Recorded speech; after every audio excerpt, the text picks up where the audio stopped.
Police में हूँ तो इसका मतलब ये नहीं है कि मेरी ज़िंदगी झंड है।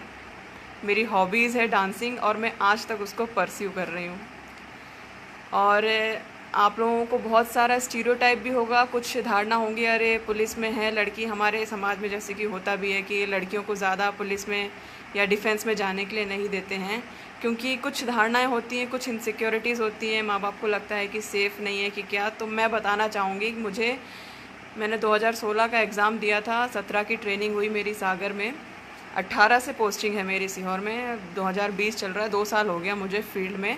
और मुझे कभी भी ड्यूटी करते समय कोई भी ऐसी परेशानी नहीं आई है।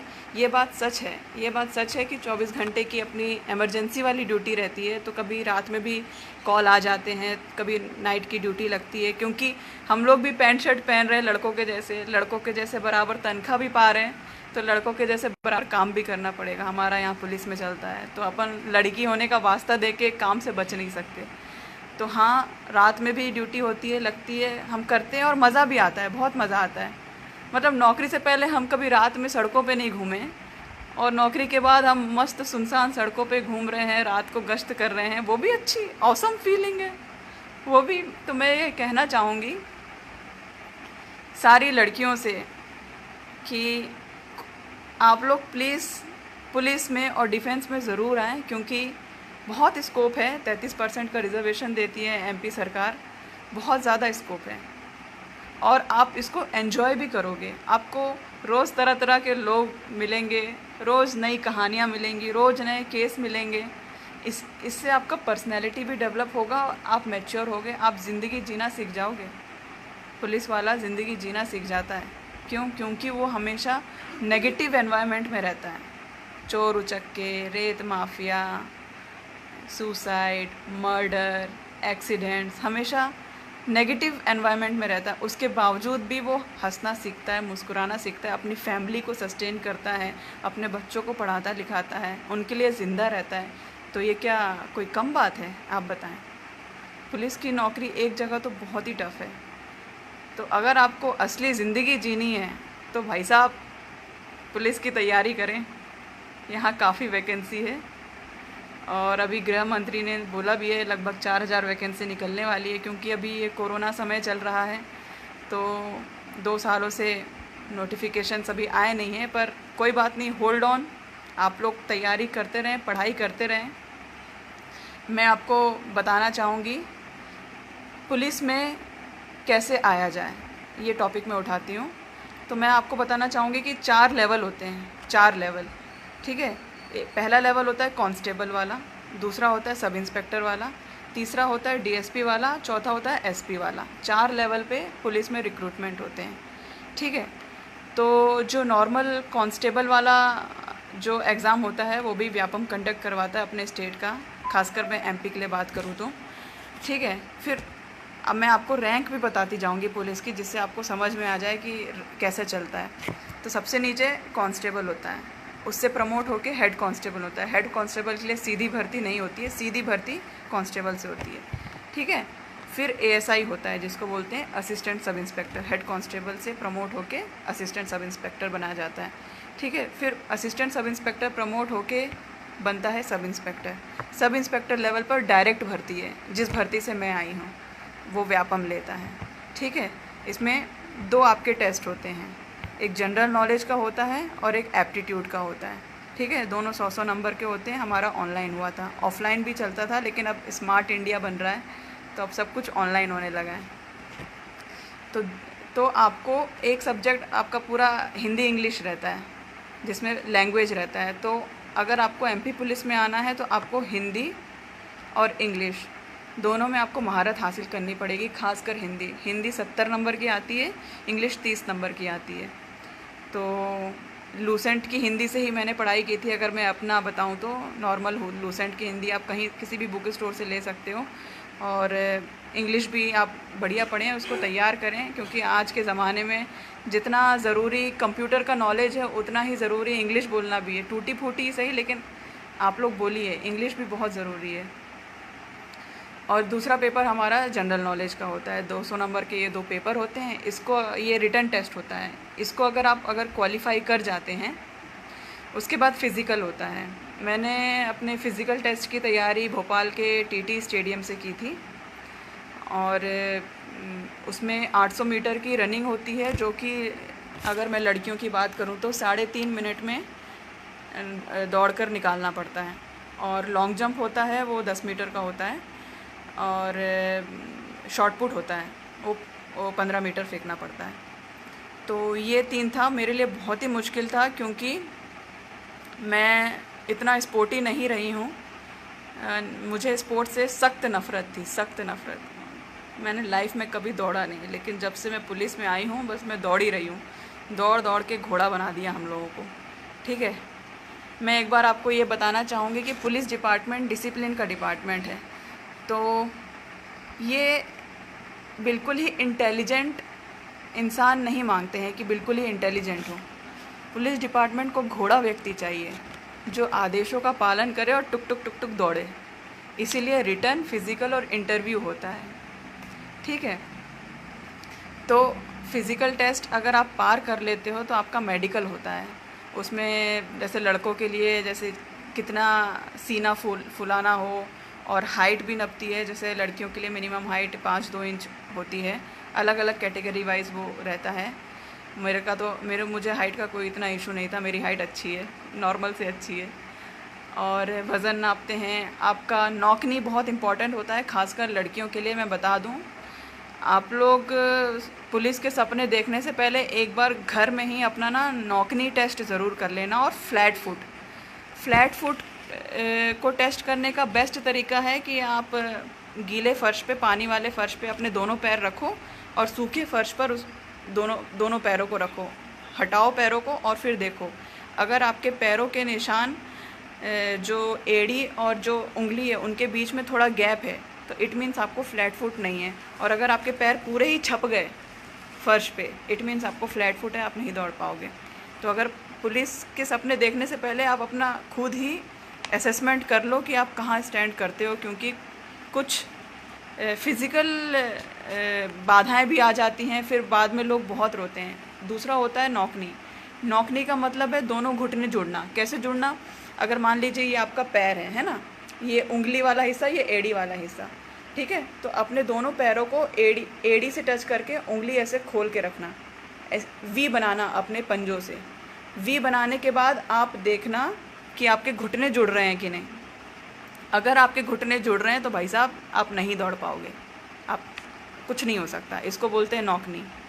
ठीक है, तो आप अपना नौकनी भी देख लेना। बहुत सारे बच्चे एग्ज़ाम देते हैं, फ़िज़िकल देते हैं और फिर मेडिकल में आउट हो जाते हैं फ्लैट फुट और नौकनी की वजह से। लड़कियों का नौकनी ज़्यादा होता है, तो ये आप लोग इस बात का ज़रूर ध्यान रखिएगा नौकनी का। ठीक है, उसके बाद इंटरव्यू होता है, वो 10 नंबर का होता है। उसमें पैनल बैठता है, 3 पैनल होते हैं। वो आपसे पूछेंगे वही पुलिस में क्यों आना चाहते हो, वही, और घर, और आपका जनरल इंट्रोडक्शन, आपकी हॉबीज़। तो भैया रट के मत जाना, जो जेन्युइन हो वही बताना। जैसे कि मैं बताऊँ, मेरी हॉबीज़ डांसिंग है तो मैंने डांसिंग ही बताई थी। तो फिर वो बोले भी कि पुलिस में आके कैसे परस्यू करोगे, तो मैंने बोल दिया भैया डांसिंग तो स्ट्रेस बस्टर का काम करता है।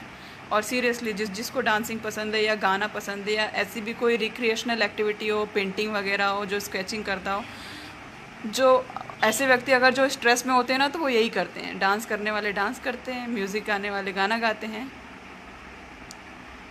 मैं बताना चाहूँगी कि मैं जब मेरी ये जो पुलिस में आने का ये जो सफ़र है, ये मेरी माँ नहीं होती तो मैं आज आ ही नहीं पाती। मदर का बहुत इम्पोर्टेंट रोल रहा है मेरा कैरेक्टर बिल्डअप करने में। सही बताऊँ, मतलब हम दौड़ कर आते थे, सुबह शाम दौड़ते थे और वही गर्म पानी में पैर डाल के अपना रखना, पैर सूज जाते थे, ये सारी चीज़ें। तो पेरेंट्स का बहुत बड़ा रोल रहा है मेरी लाइफ में। मैं भी आप लोगों से यही दरख्वास्त करूँगी कि आप लोग, क्योंकि हमारी जो जनरेशन ये most of the time mobile पे ही लगी रहती है, तो मैं आप लोगों से ये दरख्वास्त करूँगी कि थोड़ा सा टाइम निकाल के अपने माँ बाप के साथ बैठें। वैसे भी कोरोना काल चल रहा है, अच्छा अपना कम्युनिकेशन करें, अपने दिल की बात अपने पेरेंट्स को बताएं और पेरेंट्स से भी उनकी दिल की बात पूछें कि वो हमसे क्या एक्सपेक्ट करते हैं। यार मैं आपको बताऊं,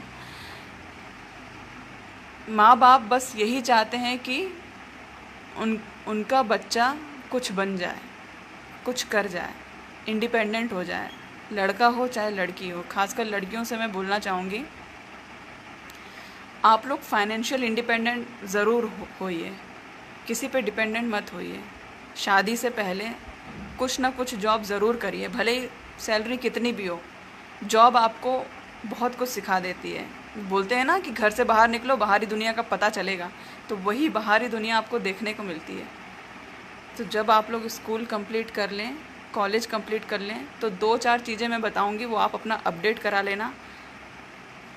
पहला तो आपका आधार कार्ड, ठीक है, उसको अपडेट करा लेना, उसमें अपना एड्रेस अपडेट करा लेना।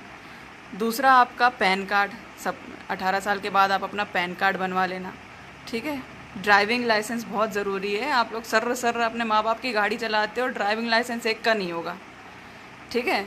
तो आप लोग अपना ड्राइविंग लाइसेंस ज़रूर बनवाएं अपने नज़दीकी आरटीओ से।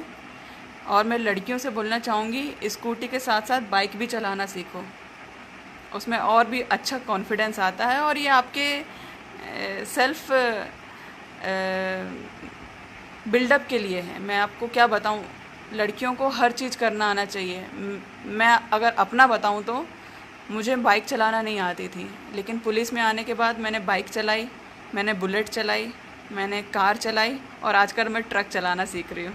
पता चले रास्ते में कोई ट्रक को रोके चालान काटने के लिए, तो बहुत बार होता है ड्राइवर भग जाते हैं, तो हमें कोई ट्रक चला के थाने में ले जाना पड़ता है। तो अभी करेंटली मैं ट्रक सीख रही हूँ। तो हर लड़की को गाड़ी चलाना ज़रूर आना चाहिए। अगर आपके पास आपके भाई की मोटरसाइकिल हो या अपने पापा की मोटरसाइकिल हो, तो मोटरसाइकिल ज़रूर सीखिए।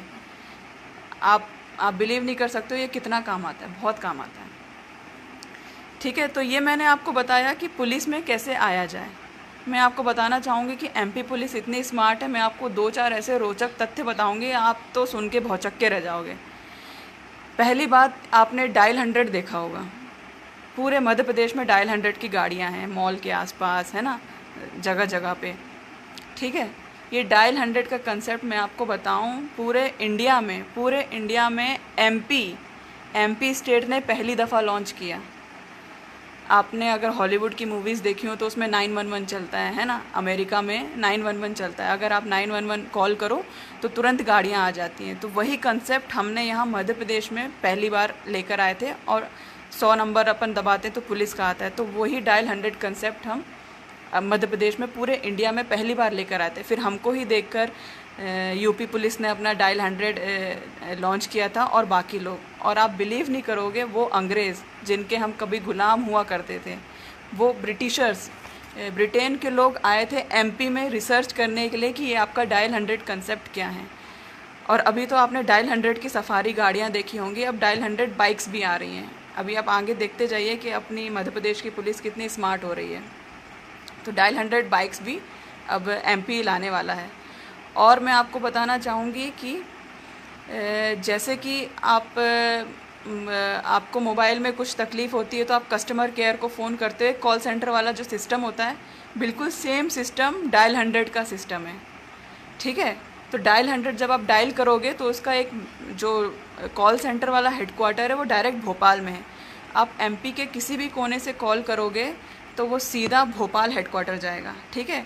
भोपाल हेडक्वार्टर से आप जब भी डायल 100 को कॉल करोगे तो वो आपका नाम पता पूछेगा, आप कौन से तहसील में हो, आपका लोकेशन, आप कौन से रोड में हो, आप कौन से थाना एरिया में हो, वो पूछेगा। वो पूछने के बाद वो वहीं से आपकी कॉल को उस पर्टिकुलर एरिया के डायल 100 को फॉरवर्ड करता है, उनको इवेंट मिलता है, और इससे 10 मिनट में गाड़ी आपके इवेंट तक पहुंच जाती है। मैंने 2 दफ़ा डायल 100 का इस्तेमाल किया है। जब हाईवे पे एक बार एक्सीडेंट हो गया था तो मैंने खुद डायल 100 कॉल किया था, 2 मिनट में गाड़ियाँ आ जाती हैं। ये जो पद्धति है पहली बार एमपी पुलिस लेकर आई थी और इसको पूरे देश ने फॉलो किया। दूसरा मैं बताना चाहूँगी आपको, अगर आपको बहुत आलस आ रहा है कंप्लेन करने में, है ना, शिकायतें होती हैं, खासकर हम जैसे यूथ जो मोबाइल से ही सारे बिल पेमेंट कर देते हैं, ठीक है, डीटीएच का रिचार्ज कर देते हैं, मोबाइल पेमेंट कर देते हैं, तो भाई साहब आपके लिए खास एक्सक्लूसिव, मोबाइल पे ही आपकी शिकायत भी दर्ज हो जाएगी, आपकी एफआईआर भी दर्ज हो जाएगी। एमपी पुलिस ने एक मोबाइल एप्लीकेशन लॉन्च किया है जिसका नाम है एमपी ई-कॉप। अगर आप प्ले स्टोर में जाएंगे और अगर आप उसमें सर्च करेंगे एमपी ई-कॉप तो आपको ये एप्लीकेशन मिल जाएगा। मैं आपको सर्च करके बताती हूँ। इसके बहुत सारे फ़ायदे हैं। ये हिंदी में है, अगर आप देख सकते हो तो ये MP ई-कॉप का ऑफिशियल एप्लीकेशन है। अगर आप इस पे जाएंगे, इसको आप प्ले स्टोर से डाउनलोड कर सकते हो, और डाउनलोड करने के बाद ऐसा आइकन आ जाएगा इस तरीके का, ये MP पुलिस का लोगो है। फिर इस पर आप अगर क्लिक करेंगे, क्लिक करने पर इस तरीके से ये एप्लीकेशन खुलता है, और ये पूरे इसके फीचर्स हैं। इसमें आप अपना कैरेक्टर सर्टिफिकेट ले सकते हो, अगर आपकी कोई गाड़ी गुम गई है या चोरी हो गई है, और अगर आप इस पर सर्च मारोगे तो अगर वो किसी थाने को मिली होगी तो आपको इसमें आपकी गुम हुई गाड़ी का पता भी मिल जाएगा। इसमें अज्ञात शब्द होते हैं, उसकी डिटेल भी आपको मिल जाएगी। इसमें गुमशुदा व्यक्ति है सारे, मतलब जब्त। और एक ये इसका स्पेशल फीचर है SOS। ये खासकर लड़कियों के लिए जो देख रही हैं, लड़कियों सुनो, ये जो SOS फीचर है, इस पर अगर आप क्लिक करते हो, ठीक है, इस पर अगर आप क्लिक करते हो तो ये इमरजेंसी बटन है। मान लो देर रात बिरात आपको 4 गुंडों ने घेर लिया है, ठीक है, आपको कुछ नहीं करना है, आपको ये लाल वाला बटन दबाना है। ये लाल वाला बटन आप दबाओगे तो पुलिस का सायरन बजने लगेगा ऑटोमेटिकली, ज़ोर ज़ोर से। तो लोगों को ऐसा लगेगा कि अरे पुलिस की गाड़ी आ रही है, बल्कि सायरन यहाँ से बज रहा होता है। सायरन बजेगा और आपको 2 मिनट के अंदर भोपाल के डायल 100 वालों से कॉल आ जाएगा, और इस तरीके से आप अपनी सुरक्षा खुद कर सकते हो। तो ये आजकल की जनरेशन के लिए हैं टेक वाले, जो हर चीज़ मोबाइल पे चाहते हैं। तो भाई साहब, पुलिस भी अब मोबाइल पे आ चुकी है। तो यहाँ देखिए, यहाँ पे नागरिक सेवाएं हैं। अगर आप नागरिक सेवाओं पे क्लिक करेंगे यहाँ पे, तो ये सारे फीचर्स आपको देखने को मिल जाएंगे। ये FIR है, आप FIR भी कर सकते हो, अपनी शिकायत दर्ज कर सकते हो, गिरफ्तार व्यक्ति के बारे में आप जान सकते हो, सफलता की कहानियाँ, मोटिवेशनल कहानियाँ, MP का रिक्रूटमेंट, कब कौन सा रिक्रूटमेंट आएगा, सारे टेंडर, सारी हेल्पलाइन। आपको MP के किसी भी ऑफिसर का हेल्पलाइन नंबर चाहिए है, कॉन्टैक्ट नंबर चाहिए, तो आप इस एप्लीकेशन से आप सब पता कर सकते हो, आपको A to Z सारी इन्फॉर्मेशन मिल जाएगी, ठीक है। तो ये तो रहा हमारी स्मार्ट पुलिसिंग के बारे में जनरल इंट्रोडक्शन देना। जो लोग अभी जुड़े हैं, मैं उनको अपना इंट्रोडक्शन देना चाहूँगी। मेरा नाम सूबेदार प्राची राजपूत है, मैं सीहोर ज़िले में पोस्टेड हूँ, और आज मैं आप लोगों से अपने मन की बात करने के लिए आई हूँ, और बताने के लिए आई हूँ कि पुलिस में कैसे जाया जाए, डिफेंस में कैसे जाया जाए, और ख़ासकर लड़कियों के लिए इस फील्ड में कितना स्कोप है। तो इस बारे में मैं आप लोगों से अभी बात कर रही हूँ, जो लोग अभी जुड़े हैं उनके लिए। मैंने आपको पुलिस के बारे में तो बता ही दिया है, अब मैं आपको डिफेंस के बारे में बताऊंगी। तो डिफेंस, जैसा कि आप लोग जानते ही हो कि आर्मी, नेवी और एयरफोर्स है, ठीक है। तो डिफेंस का एग्ज़ाम अपना, ये जो NDA का एग्ज़ाम होता है, नेशनल डिफेंस एकेडमी, NDA का एग्ज़ाम अपना UPSC कंडक्ट करवाता है, ठीक है। तो UPSC NDA का एग्ज़ाम कन्वर्ट करवाता है, ये तीनों के लिए होता है, आर्मी के लिए, नेवी के लिए, एयरफोर्स के लिए। एक बात मैं आप लोगों को क्लियरली बता दूं कि नेवी और एयरफोर्स के लिए आपका मैथ्स और फिज़िक्स सब्जेक्ट होना ज़रूरी है। तो जो बायो वाले हैं मेरे जैसे, तो उनके लिए बस आर्मी ही बचता है, ठीक है। अगर आपको नेवी में और एयरफोर्स में जाना है तो आपको मैथ्स और फिज़िक्स, ये दोनों सब्जेक्ट कंपलसरी मांगता ही है। और अगर आपके पास ये सब्जेक्ट नहीं है, आपने ये सब्जेक्ट नहीं लिया है, तो सिर्फ आर्मी ही बचता है आपके लिए, ठीक है। तो ये पॉइंट अपना क्लियर हो गया, मैंडेटरी है, ठीक है। ये 2 मीडियम में होता है, हिंदी में भी होता है, इंग्लिश में भी होता है ये एग्ज़ाम, ठीक है। और ये एग्ज़ाम साल में 2 बार होते हैं। तो जो भी डिफेंस में जाना चाहते हैं तो ये बात मेरी नोट कर लें, ये एग्ज़ाम साल में 2 बार होते हैं, ठीक है। एक बार नोटिफिकेशन आता है और दूसरी दफ़ा अगस्त सितंबर में आता है। तो ये आपको चेक करना पड़ेगा टाइम टू टाइम, जो इसकी गवर्नमेंट की ऑफिशियल वेबसाइट है उस पर आपको रिक्रूटमेंट प्रोसेस का पूरा नोटिफिकेशन मिल जाएगा। एक बात मैं आपको बता दूं कि आर्मी में एंट्रेंस के लिए जो मिनिमम एज है वो 16.5 साल है, और मैक्सिमम एज है 19.5 साल। तो ये उन बच्चों के लिए है जो 11th-12th कर रहे हैं, क्योंकि इसमें क्वालिफ़िकेशन 10+2 पास ही मांगता है बस, ठीक है। और सबसे मेन जो क्राइटेरिया है वो अनमैरिड, भाई साहब शादी नहीं होना, अनमैरिड लड़के लड़कियां चाहिए इनको, ठीक है। डिफेंस में इसका जो सिलेबस होता है, इसमें 2 सब्जेक्ट होते हैं, एक तो मैथ्स होता है और दूसरा अपना जनरल एबिलिटी टेस्ट होता है। जनरल एबिलिटी टेस्ट में हिस्ट्री, ज्योग्राफी, करंट अफेयर सब पूछता है, ठीक है। मैथ्स अपना 300 नंबर का होता है और जो जनरल एबिलिटी टेस्ट है 600 नंबर। 900 नंबर का इसका इंटरव्यू होता है, टोटल मिला के 1800 नंबर, और इंटरव्यू सिर्फ इंग्लिश में होता है। तो प्लीज़ टूटी फूटी जैसे भी हो तो काम चलाओ, इंग्लिश आप ज़रूर सीख लें, क्योंकि मैंने आपको पहले ही बता दिया है कि आज के ज़माने में जिसको इंग्लिश नहीं आती, जिसको स्मार्टफोन चलाना नहीं आता, जिसको कंप्यूटर चलाना नहीं आता, उसको कुछ नहीं आता। ये ज़माना उसका ही है। तो प्लीज़ आप लोग अपडेट होइए। पुलिस भी अपडेट हो रही है। बताइए, मैंने अभी आपको बताया कि बैठे बैठे मोबाइल में FIR कैसे करते हैं, ठीक है। लड़कियों के लिए खासकर मैं बताऊं, डिफेंस में पहले तो एंट्री नहीं थी, लेकिन अब एंट्री होने लगी है। तो महिलाएं ऑफिसर लेवल पे जा सकती हैं। ऑफिसर लेवल के लिए महिलाओं के लिए वैकेंसीज़ हैं, ठीक है। तो ये ना 3 तरीके से जा सकती हैं, एक तो UPSC, नॉन UPSC और टेक्निकल, ठीक है। जो UPSC है वो SSC के थ्रू आपका एग्ज़ाम कंडक्ट करवाता है। नॉन टेक्निकल होता है जो CDS एग्ज़ाम होता है। जो CDS एग्ज़ाम होता है वो साल में 2 बार होता है, ये भी 2 बार होता है। तो लड़कियां विशेषकर ध्यान दें, ठीक है, लड़कियों के लिए। और ये क्योंकि UPSC ये लेवल है तो मिनिमम क्वालिफ़िकेशन इसका ग्रेजुएशन है। तो या तो अगर आप ग्रेजुएशन के लास्ट ईयर में हो या आपने ग्रेजुएशन कंप्लीट कर लिया है तो आप डिफेंस दे सकते हो फॉर गर्ल्स, लड़कियों के लिए मैं बता रही हूँ, है ना। UPSC ये CDS एग्ज़ाम के थ्रू अपना आर्मी वाला रहता है।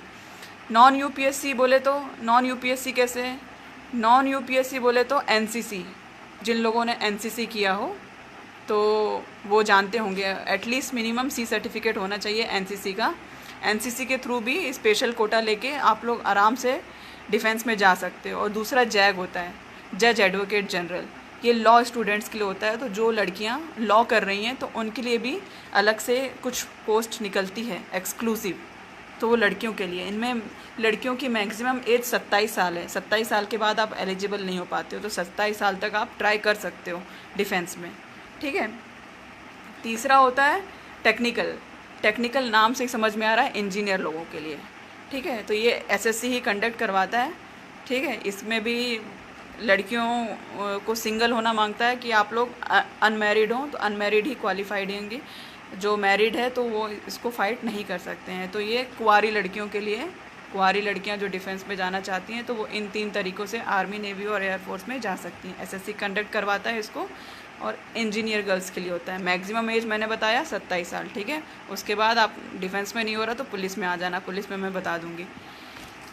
जब से मैं पुलिस में आई हूँ तो मुझे बहुत तरह तरह के काम करने को मिले हैं। जैसे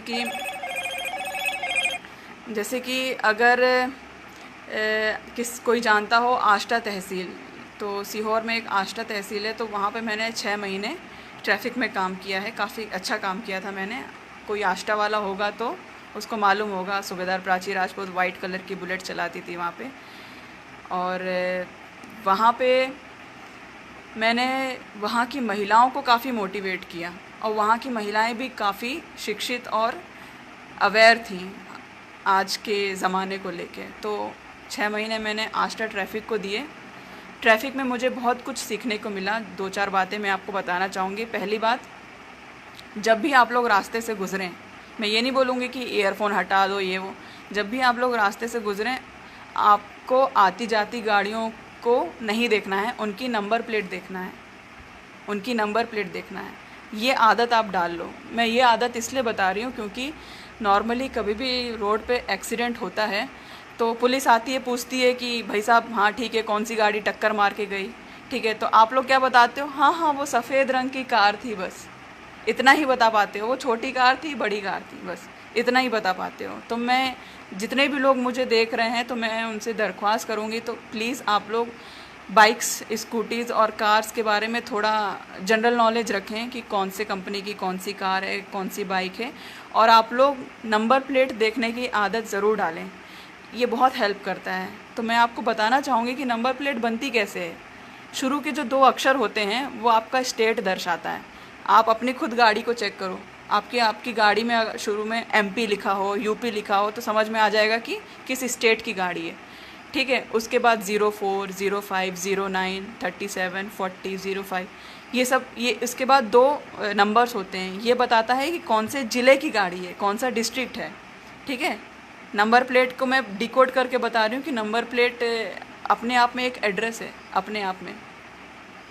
पहला आपको स्टेट बताता है, 2 अल्फ़ाबेट, उसके बाद के जो 2 डिजिट हैं वो आपको बताते हैं कि वो गाड़ी किस डिस्ट्रिक्ट की है, ठीक है। उसके बाद के जो 2 डिजिट हैं वो बताते हैं गाड़ी का टाइप क्या है। आप अभी अगर अपनी बाइक को जाके देखना, आपकी बाइक में MK, MC, MY, DM है ना, QC, अगर इस तरीके के नंबर होंगे ज़िले के कोड के बाद, मतलब क्या है, वो मोटरसाइकिल है। स्कूटी के नंबर में SW, SQ, SO, तो उससे समझ में आ जाता है S फॉर स्कूटी।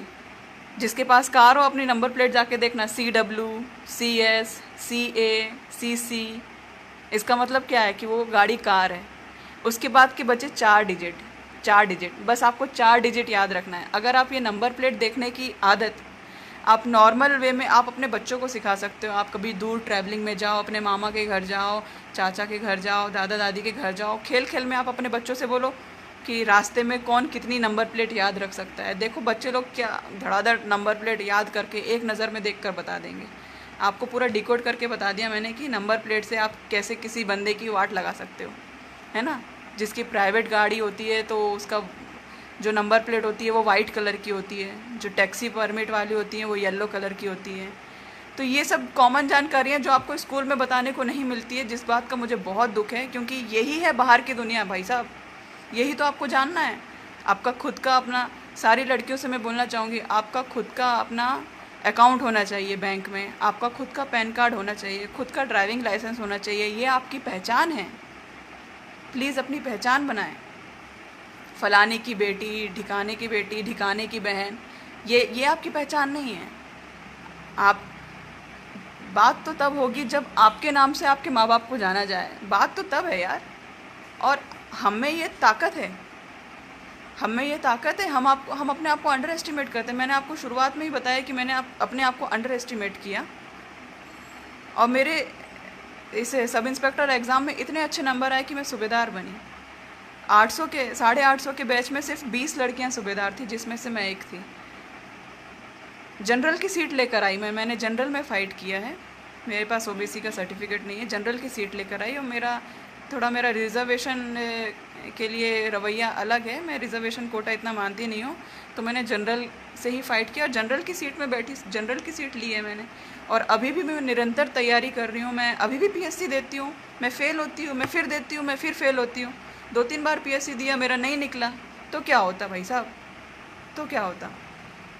फिर PSC आएगी, मैं फिर दूँगी, देती रहूँगी, जब तक। निरंतर आगे बढ़ते रहना है, निरंतर आगे बढ़ते रहना है, ये मूल मंत्र है। आप ही अपना कंपटीशन हो। आप दूसरों को देख के मत चलो, आप खुद में झांक के देखो कि मैंने आज तक क्या किया। अपने आप को शीशे में देखो मैंने आज तक क्या किया। आप किस लिए आए हो, थोड़ा आत्ममंथन करो भैया। लॉकडाउन का समय चल रहा है, आत्ममंथन करो अपने बारे में। किसी की कोई भी क्वेरीज़ हो तो वो मुझे आप मैसेज कर सकते हो, मैं देख सकती हूँ लोगों के मैसेज। कोई भी डाउट हो, क्वेश्चन हो, तो आप लोग प्लीज़ मुझसे पूछ सकते हैं। मैं रूबरू होकर आपसे ज़रूर आपको मैं आपकी क्वेरीज़ का जवाब दूंगी। और मैं आपको बताना चाहती हूँ एक कंसेप्ट के बारे में। जब 2012 में निर्भया केस हुआ था, दिल्ली का केस हुआ था, सब जानते हैं, पूरे देश जानता है, दुनिया जानता है। उसके बाद पुलिस में बहुत बदलाव हुए पुलिस में, जिसमें से एक था निर्भया प्रोजेक्ट, ठीक है। तो निर्भया प्रोजेक्ट में क्या है, सभी डिस्ट्रिक्ट में SP की ये जिम्मेदारी है कि जितनी भी school going girls, college going girls और जो कोचिंग गोइंग गर्ल्स हैं, उनकी सुरक्षा के लिए आप क्या कदम उठाते हो, ठीक है। तो उसके लिए एक अलग से टीम बनती है। उसमें एक सब इंस्पेक्टर लेवल की एक महिला अधिकारी होती है, उनके साथ कांस्टेबल होती है।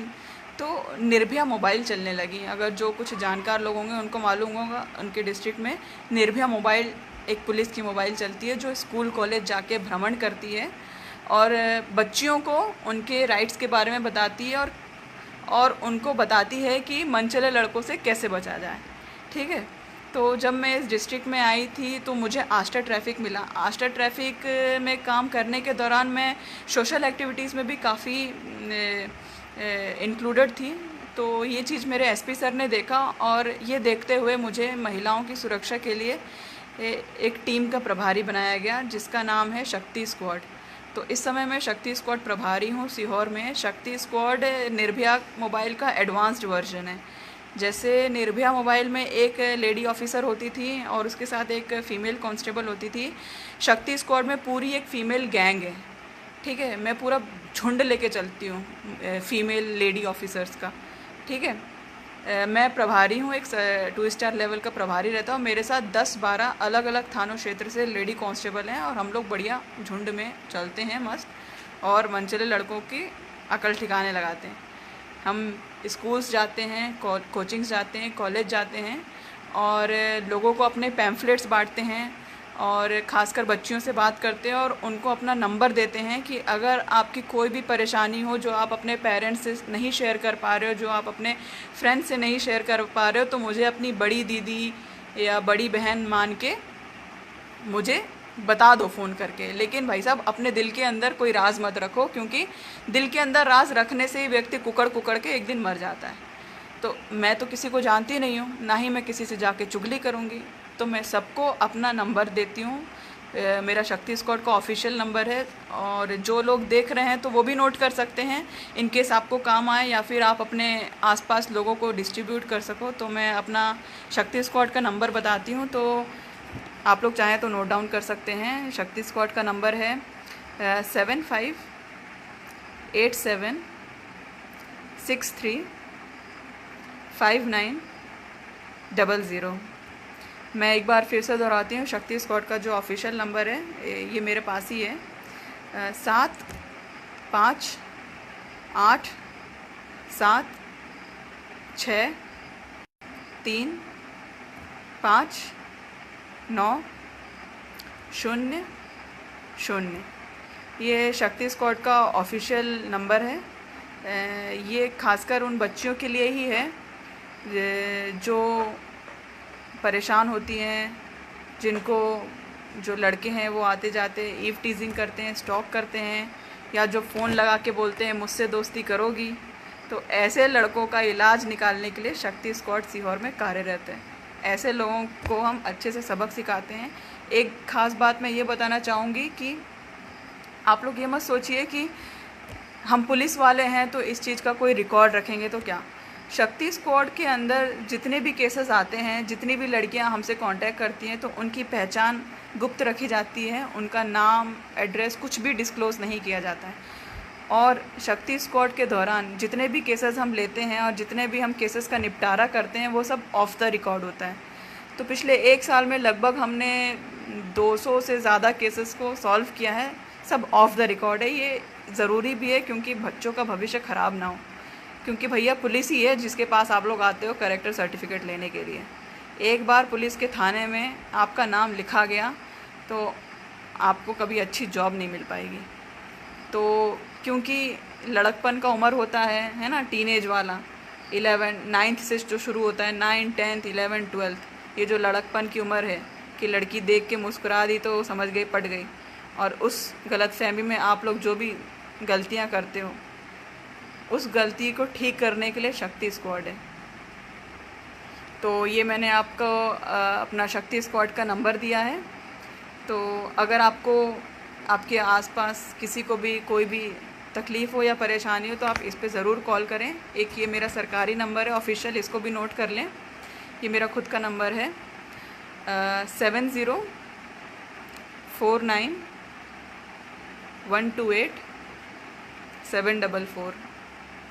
मैं एक बार फिर से दोहराती हूँ, 7049128744। तो ये मेरा पर्सनल नंबर है। आप चाहें तो आप मुझसे कांटेक्ट करके भी, खासकर जो यूथ है, मैं उससे बोलना चाहूँगी कि आप लोग बिल्कुल मेरे से काउंसलिंग ले सकते हो। मैं आपको बिल्कुल आपकी ही भाषा में समझाऊंगी कि क्या करना है, क्या नहीं करना है, कैसे आगे बढ़ना है। और ख़ासकर मैं लड़कियों को बोलना चाहूँगी कि बेशर्म होना सीखो। ठीक है, आप शर्माते रह जाओगे और दुनिया आगे बढ़ जाएगी। ठीक है, कुछ तो लोग कहेंगे, लोगों का काम है कहना। तो लोगों की बातों को एक कान से सुनो और दूसरे से निकालो। ये करना आपने सीख लिया ना तो आप बुलंदियाँ छू जाओगे, ठीक है। खासकर एमपी में, यूपी में, ये जो हमारे पिछड़े स्टेट, दिल्ली मुंबई की तो बात अलग है भाई साहब, वो तो सिटीज़ ही अलग हैं, ठीक है। लेकिन हम जो लड़कियां हैं जो एमपी में रह रही हैं, यूपी में रह रही हैं, 4 लोगों को देखना पड़ता है, सोसाइटी को देखना पड़ता है, माहौल को देखना पड़ता है ना। तो मैं उन्हीं लड़कियों से बोलना चाहूँगी कि बेशरम बनो। बेशरम नहीं बनोगे तो काम नहीं होने वाला। और आपकी सबसे बड़ी ताकत आपकी फैमिली है। अगर ये आपने पहचान लिया तो आप कुछ भी कर जाओगे। सबसे ज़्यादा ज़रूरी है कि आप अपने माँ बाप में इतना कॉन्फिडेंस हासिल कर लो कि अगर आप रात को 9 बजे भी आओ कहीं बाहर से तो माँ बाप को भरोसा रहे कि सही जगह से आई है, हमारी लड़की गलत नहीं है। इतना अगर कॉन्फिडेंस है माँ बाप में, आप प्राइम मिनिस्टर बन जाओगे। इंदिरा गांधी कहाँ लगी है, आप इंदिरा गांधी बन सकते हो। तो मैं तो लड़कियों से यही बोलूँगी कि सुनो सबकी, करो मन की। ये जो यूथ का जो स्लैंग है, सुनो सबकी, करो मन की। बेशरम बनो, फाइनेंशियल इंडिपेंडेंट हो, ठीक है। जब बेरोज़गार रहोगे तो परिवार में कोई सुनेगा नहीं, आपकी बात की कोई अहमियत नहीं होगी, ठीक है। कोई बड़ा डिसीज़न लेना होगा तो आपको ऐसी साइड में ही कॉर्नर में पटक दिया जाएगा कि तुम कौन हो भैया, बेरोज़गार हो, हैं, उल्टा धरती के बोझ हो, हैं, तुम चुप रहो, हम अपना कर लेंगे, ठीक है। और जब आप कुछ बन जाते हो, काइंड ऑफ आपकी औकात हो जाती है, तब आपकी हर बात वैल्यू करती है। ये मेरे जितने भी साथी हैं जो मुझे देख रहे हैं, उन्होंने, और जो लोग जॉब में हैं, उन्होंने खुद ये पर्सनल एक्सपीरियंस किया होगा। जब आपकी जॉब लग जाती है, आप कुछ करने लगते हो या आप अपने पैरों पे खड़े होते हो, आप में एक अलग कॉन्फिडेंस आता है। और फैमिली भी आपको फिर हल्के में नहीं लेती है भाई साहब, फैमिली हल्के में नहीं लेती है, आपकी बात सुनती है फिर। और जितनी भी लड़कियों को बोला जाता है घर से बाहर निकलोगी तो पता चलेगा कि बाहर की दुनिया क्या होती है, तो बता देना, देखो हम इंसान हैं, हम भगवान तो है नहीं, गलतियां सबसे होती हैं, मेरे से भी हुई हैं। गिर गिर के ही तो सीखे हैं। एक्सपीरियंस क्या होता है? गलती करके सीखना ही एक्सपीरियंस होता है, गलती करके सीखना ही अनुभव होता है, ठीक है। तो ये जो मैं बोल रही हूँ अपने अनुभव से बोल रही हूँ। तो ये बात नहीं है कि मैंने कभी कोई गलती नहीं की होगी, मैंने भी गलतियाँ की हैं, सब करते हैं। आपके अगर कोई भी सवाल हो तो हाँ प्लीज़ मुझे, रिंकी जाटी गुड इवनिंग बोल रही हैं, गुड इवनिंग आपको भी। Shivam Rajput, Rakesh Kumar, Shatrughan Singh Rajput, doctor Anish Lodhi, good evening आप सभी को।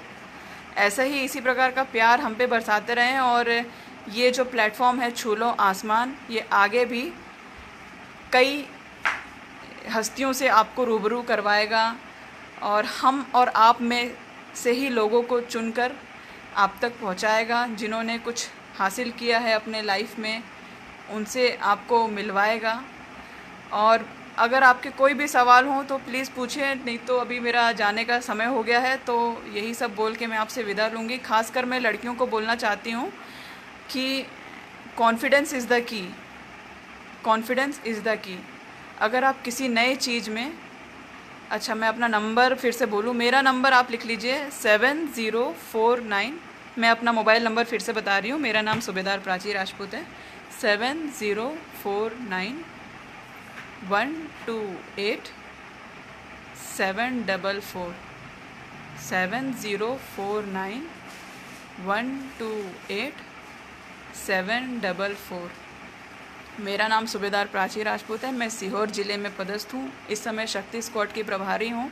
महिलाओं और औरतों से जुड़े जो अत्याचार होते हैं, जो अपराध होते हैं, उनको लेकर मैं डील करती हूँ। खासकर जो स्कूल, कोचिंग और कॉलेज जाने वाली जो लड़कियां हैं, उनको लेकर हम ज़्यादा इस फील्ड में काम करते हैं। और मैंने आपको बता ही दिया है कि महिलाओं को पुलिस में कैसे आना है, डिफेंस में कैसे आना है। मैं एक लास्ट चीज़ आप लोगों से ये भी बोलना चाहूँगी कि लड़कियां फिज़िकली थोड़ी कमज़ोर होती हैं, मैं भी कमज़ोर हूँ। ये हमारा जेनेटिक मेकअप ही है, इसमें हम कुछ कर नहीं सकते, लेकिन हम एक्वायर कर सकते हैं। मैं चाहती हूँ कि जितनी भी लड़कियाँ मुझे देख रही हैं, आप लोग कोई भी स्पोर्ट्स कोई भी गेम हो वो आप अपने हॉबी में लाओ, ठीक है। चाहे रनिंग हो, आप एथलेटिक्स में कुछ ले लो, है ना, चाहे बैडमिंटन खेलना हो, फुटबॉल हो। मेरे फ़ोन नंबर में 7049 है, 700 नहीं है, 7049128744, ठीक है। तो मैं ये चाहूँगी कि हर लड़की से कि आप कुछ भी ऐसे फ़िज़िकल एक्टिविटी में इन्वॉल्व हों जिससे आपका फ़िज़िकल हेल्थ अच्छा रहे। आप आपको दौड़ने में अगर मज़ा आता हो, आप दौड़ो, आप स्किपिंग करो, आप एक्सरसाइज करना बहुत ज़रूरी है। ये आपके मेंटल हेल्थ के लिए भी ज़रूरी है, फ़िज़िकल हेल्थ के लिए भी ज़रूरी है। ये मुझे पहले नहीं मालूम था। मैं जब मेरी जब नौकरी नहीं लगी थी तो मैं काफ़ी डिप्रेशन में रहती थी। डिप्रेशन सबको होता है, तरह तरह का होता है, नज़र नहीं आता है, सबको होता है। आपको भी होगा, कभी ना कभी होगा, सबको होता है भाई साहब। और इससे हर इंडिविजुअल व्यक्ति को खुद ही निकलना होता है। अगर आप कोई स्पोर्ट्स या डांसिंग या कोई रिक्रिएशनल एक्टिविटी या एक्सरसाइज अगर आप अपने जीवन में लाते हो, डेली में लाते हो, अपने हैबिट में लाते हो ना, तो आपको डिप्रेशन से उबरने में काफ़ी मदद मिलेगी और आपका हेल्थ भी सुधरेगा। बहुत सारी लड़कियां होती हैं, उनकी इम्यूनिटी कम होती है, मेरी भी इम्यूनिटी कम है, मौसमी बीमारी हो जाती है, वायरल का मौसम चल रहा होगा मुझे भी हो जाएगा वायरल, टाइफाइड का मौसम चल रहा होगा मुझे भी हो जाएगा टाइफाइड। लेकिन जब से मैं पुलिस में आई हूँ तो ये लोग हमें घोड़ा जैसा दौड़ना सिखा देते हैं। फ़िज़िकल जो हेल्थ है मैंने मेंटेन रखना सीखा है और ट्रेनिंग के बाद भी मैं अभी भी फ़िज़िकल हेल्थ मेंटेन करती हूँ, नई नई चीज़ें सीखती हूँ। उसमें से एक है ट्रक चलाना, आजकल ट्रक चलाना सीख रही हूँ मैं। आप नई नई चीज़ें सीखते रहोगे तो आपका दिमाग कभी बूढ़ा नहीं होगा, है। आपके दिमाग के 2 हिस्से होते हैं, लेफ़्ट ब्रेन और राइट ब्रेन, है ना। जो राइट ब्रेन होता है वो रिक्रिएशनल होता है। मैं आप लोगों से दरख्वास्त करूँगी, अपनी जो लोकल लैंग्वेज है जैसे कि बघेलखंडी हो गई, प्लीज़ मुझे अभी कॉल मत करें, जैसे बघेलखंडी हो गई, बुंदेलखंडी हो गई, अपनी सागर साइड की लैंग्वेज हो गई, यहाँ मालवी हो गई, ये रीजनल लैंग्वेज तो ठीक है। उसके बाद हिंदी और इंग्लिश, ये दोनों लैंग्वेज भी आप लोग ज़रूर करें। लैंग्वेज का ज्ञान होना बहुत ज़रूरी है, लैंग्वेज का ज्ञान होना बहुत ज़रूरी है, इसलिए आप हिंदी और इंग्लिश लैंग्वेज में बहुत अच्छा करें और अच्छे से सीखें। और इन्हीं बातों को विराम देते हुए बहुत समय हो गया, अब मुझे निकलना पड़ेगा। मैं यहीं पर अपना कंक्लूड करूँगी। छूलो आसमान और लोकेश सर को मैं तहे दिल से धन्यवाद करती हूँ कि उन्होंने मुझे कांटेक्ट किया और मुझे आप लोगों से बात करने का मौका दिया और अपने विचार सामने रखने का मौका दिया। आगे भी अगर कभी भी ज़रूरत पड़ेगी तो ज़रूर मैं आप लोगों से वापस रूबरू होंगी। तब तक के लिए जय हिंद, जय भारत, शुक्रिया, शब्बा खैर।